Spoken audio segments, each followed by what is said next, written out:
Hi everybody, it's Gardener Julia here. We are back for another garden lesson today. First, I want to welcome you into the garden. Today I'm at the Menlo Park School Garden.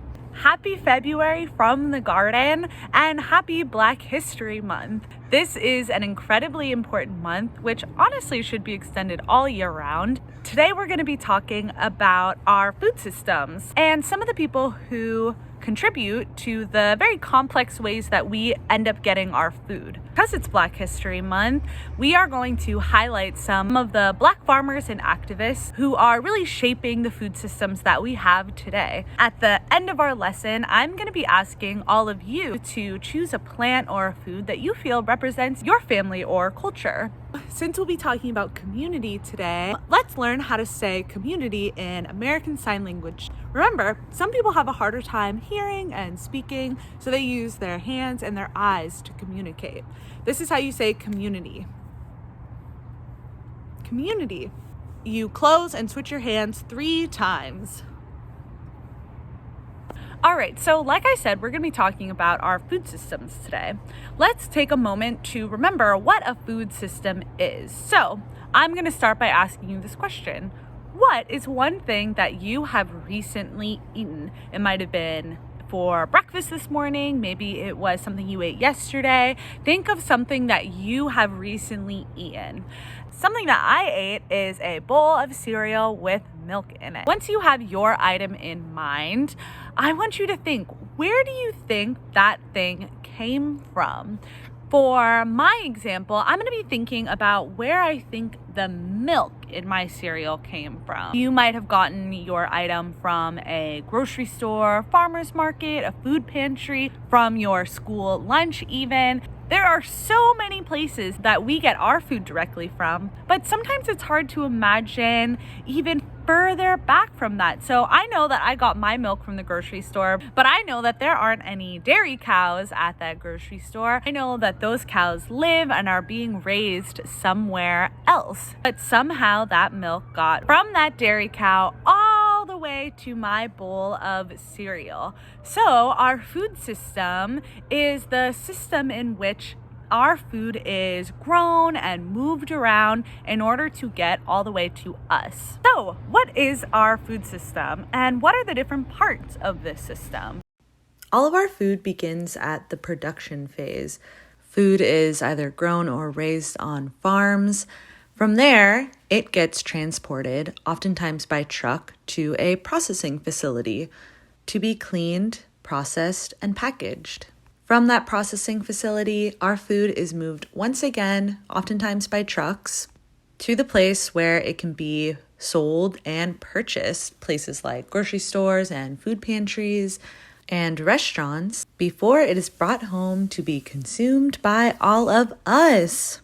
So all of our food systems start with production, which includes growing food in farms and gardens. I want us to think about our farmers for a second. When you picture a farmer, what do they look like to you? Do they look like any of you? At times in my life, I have worked on farms before. Do you think that I look like a classic farmer to you?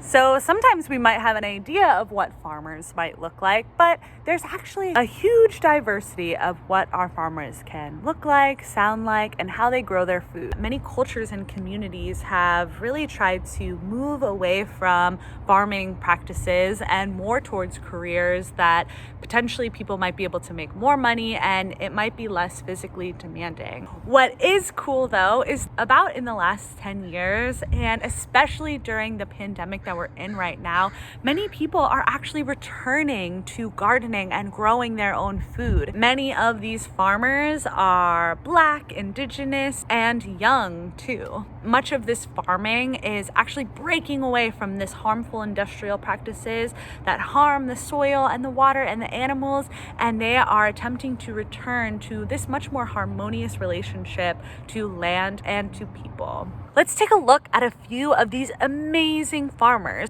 We're going to look at Leah Penniman and Ron Finley. No, he's We started out as a family farm. We knew that we wanted to grow food for our neighbors. We're living in the south end of Albany, which is the USDA terms it a food desert neighborhood. We prefer to talk about food apartheid because deserts are natural phenomenon, and racism in the food system is very unnatural. In the early 1900s was the peak of black land ownership. In the 1910 census, black folks owned and operated about 14% of US farms, and that was at a higher percentage than we made up in the population. And so there was a long time throughout history when the most likely occupation you'd find an African American person would be farming, and now that's the least likely.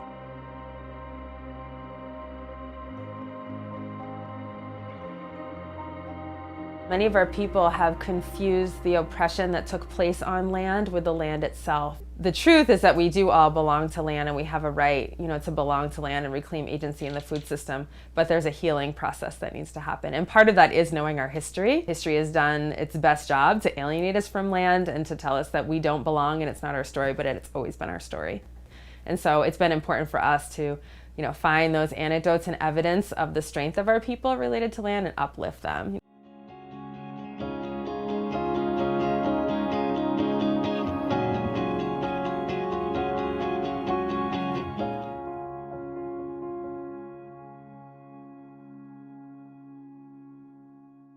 Isn't Leah Penniman awesome? She taught me about all of the different crops that originally came from Africa. Rice, coffee, cotton, sesame, melon, okra, kale, and many, many, many more crops were originally grown in Africa and brought here to the US over time.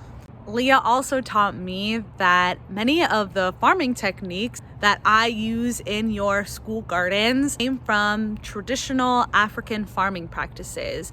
Things like composting with worms. Many of you might remember worm bins. That finds its roots in traditional African farming practices. And she taught me that many of the tools that we use were originally invented in places throughout Africa as well, including the gardening hoe.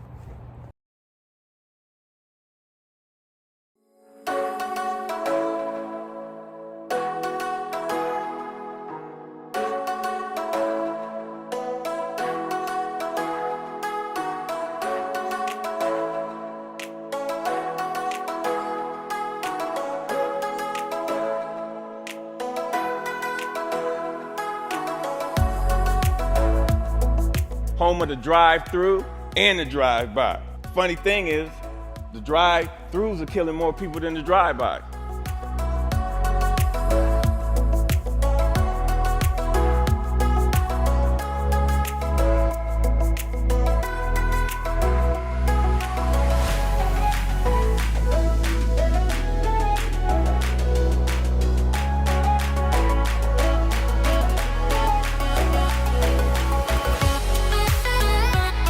It's my gospel. I'm telling people, grow your own food. Growing your own food is like printing your own money.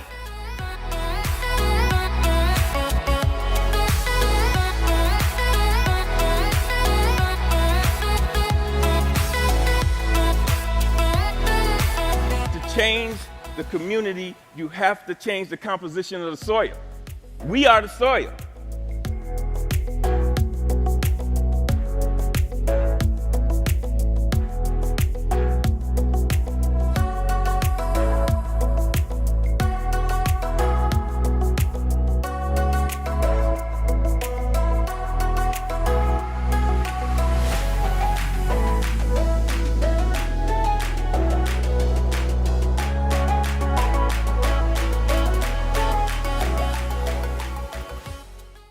Ron Finley is always inspiring me in all of the different creative ways that you can be growing food in the middle of a city.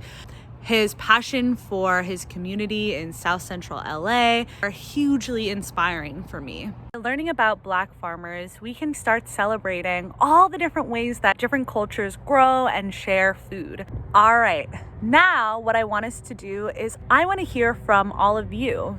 Attached to this video, there is a survey where you can choose what fruit or vegetables you would like me to grow in your garden this year. Thanks so much for learning about farming and farmers with me today. I can't wait to see what you want me to grow in your garden. I'll see you all next time. Bye.